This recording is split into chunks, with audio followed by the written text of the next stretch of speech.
নমস্কার, দেখছেন কলকাতা টিভি। সঙ্গে রয়েছে অনন্যা, আর আমার সঙ্গে রয়েছে আমাদের যুগ্ম সম্পাদক গৌতম ভট্টাচার্য।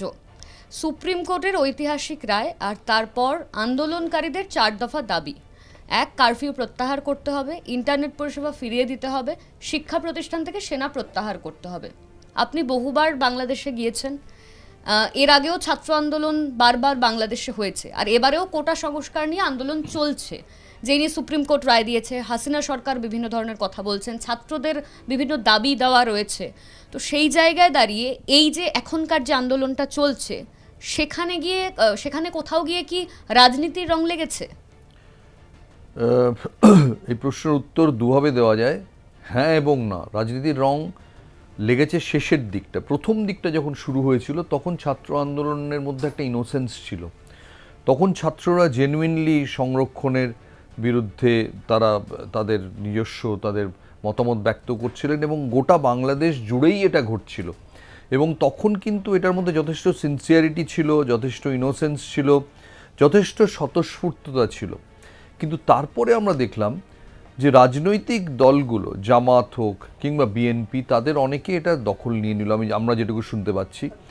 এবং এমন পর্যায়ে দখল নিয়ে নিল, এবং এমন পর্যায়ে মানুষ এটার সঙ্গে যুক্ত হয়ে গেল ধ্বংসাত্মক কাজকর্মে, যে ঢাকার কাছে, ঢাকা জেলার কাছে এটার নাম হচ্ছে একটা কারাগার, নরসিংদী কারাগার। এই নরসিংদী কারাগারে রিসেন্টলি বিশাল হাঙ্গামা হয়েছে। এবার একটা যখন কোনো আন্দোলন হয়, কেউ গিয়ে জেলে গিয়ে হামলা করে না, তারা রাস্তায় হামলা করতে পারে, শোভাযাত্রা নিয়ে যেতে পারে। কেন নরসিংদী জেলে গিয়ে এই হামলাটা হলো, কেন হলো, ভাঙচুর হলো? কারণ ওখানে ইসলামিক জঙ্গিরা, বেশিরভাগ ইসলামিক জঙ্গিরা ঢাকার কাছে এই কারাগারে বন্দী, এবং সেখানে এটা করে অনেক ইসলামিক জঙ্গিকে বের করে নেওয়া হলো। এটা জাস্ট এই ঘটনা থেকেই বোঝা সম্ভব যে কিভাবে উদ্দেশ্য প্রণোদিতভাবে আন্দোলনটা হয়েছে। আজকে বাংলাদেশ টেলিভিশনকে যখন জ্বালিয়ে দেওয়া হয়েছে, তার আগে ফেসবুকে বলা হয়েছে যে ওর কাছে একটা ব্রিজ আছে ছোট্ট, যে বাংলাদেশ টেলিভিশনের কাছে ওই জমায়েতে আপনারা দাঁড়ান, সেটা আমেরিকা থেকে একটা সংগঠন ফেসবুকের মাধ্যমে প্রচার করেছে। এইভাবে বিভিন্নভাবে নর্মাল একটা ছাত্র আন্দোলন যে রুট দিয়ে চলে, তার গতি প্রকৃতি একরকম, আর তুমি যদি সেটাকে বদলে দিয়ে একদম একটা হিংসাত্মক দিকে নিয়ে যাও, তাহলে আরেক রকম। আমি বলবো যে বাংলাদেশ সরকারেরও নিশ্চয়ই ত্রুটি আছে, যে তারা প্রথমে বুঝতেই পারেননি ব্যাপারটা যে এই পর্যায়ে যেতে পারে। মানে তুমি ভাবছো যে ঢেউটা চাঁদিপুরের সমুদ্রের ঢেউ, তুমি ভাবতেই পারছো না যে ওটা যে বঙ্গোপসাগরের একেবারে জোয়ারের সময়ের ঢেউ হতে পারে। অতএব তুমি খুব হালকাভাবে নিয়ন্ত্রণ করতে গেছো, পরিস্থিতি হাতের বাইরে বেরিয়ে গেছে, এরপর তার সুযোগ নিয়েছে বাকিরা। বাংলাদেশে প্রচুর ছাত্রছাত্রী পড়াশোনা করতে যায়, যেরকম মুখ্যমন্ত্রী মমতা বন্দ্যোপাধ্যায় তিনি চেষ্টা করছেন যে ভারত থেকে যারা পড়তে গেছেন সে সমস্ত পড়ুয়াদের যাতে তাড়াতাড়ি ফিরিয়ে আনা যায়। তো সেখানে বাংলাদেশে যখন ছাত্রছাত্রীরা বারবার পড়তে যাচ্ছে, সেই জায়গায় দাঁড়িয়ে এই যে আন্দোলন, এটা কি কোথাও গিয়ে বাংলাদেশের যা সংস্কৃতি, যে কারণে তারা পড়তে যাচ্ছে, সেই জায়গাটা কোথাও গিয়ে কি ক্ষুণ্ণ করছে না? আমি বলবো যে আমি ৩৬ বছর ধরে বাংলাদেশে যাচ্ছি। আমি বাংলাদেশের মধ্যে বারবার করে নতুন বাংলাদেশকে প্রত্যক্ষ করি। যখন ১৯৮৮-তে প্রথম যাই, তখন যে বাংলাদেশ ছিল, সেই বাংলাদেশ হচ্ছে আমাদের বাংলাদেশ, অর্থাৎ সেই রোম্যান্সের বাংলাদেশ, রবীন্দ্রনাথের বাংলাদেশ, সাহিত্যের বাংলাদেশ, যেখানে সুনীল গাঙ্গুলি এবং শামসুল হক এক হয়ে যেতে পারেন, যেখানে বাংলাদেশের এখনকার সময়ে চঞ্চল চৌধুরীকে জয়া আহসান যেরকম সমাদৃত হন, এটা একটা বাংলাদেশ। তারপরে সেকেন্ড বাংলাদেশ আমরা দেখলাম ছাত্র আন্দোলনের বাংলাদেশ, যে বাংলাদেশ বরাবর বাংলাদেশ, সেই বাংলাদেশের মধ্যে বাংলাদেশ ছিল। ৩ নম্বর যে বাংলাদেশ, এই বাংলাদেশ সবচেয়ে ভয়ঙ্কর, যেটা চাড়া দিয়েছে আমার ধারণা গত ১৫-২০ বছরে। এই বাংলাদেশ কিন্তু এপার বাংলার মানুষের চেনা বাংলাদেশ নয়, যে বাংলাদেশকে সে ভালোবেসেছে। এই বাংলাদেশ জসিমউদ্দিনের বাংলাদেশ নয়।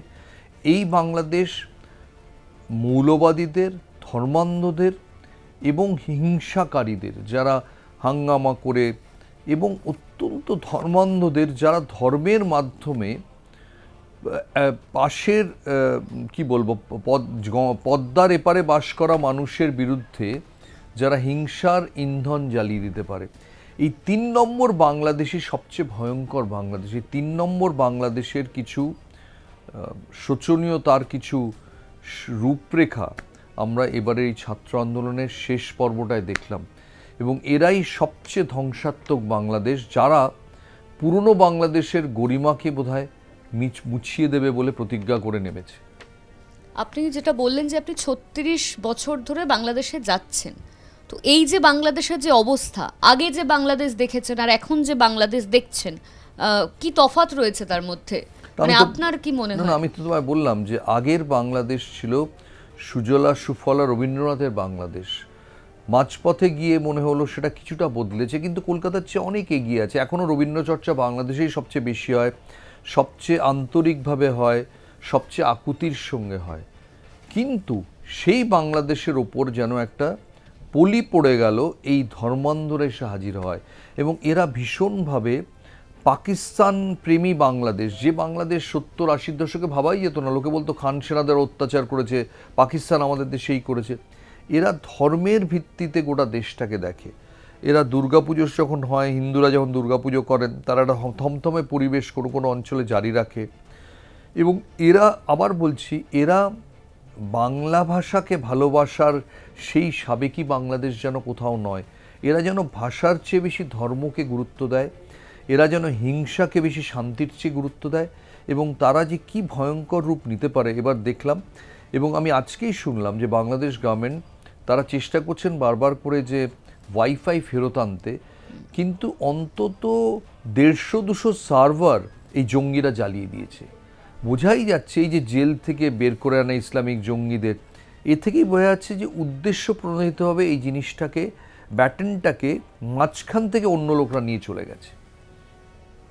অনেক ধন্যবাদ আপনাকে। আমাদের সঙ্গে ছিলেন আমাদের যুগ্ম সম্পাদক গৌতম ভট্টাচার্য।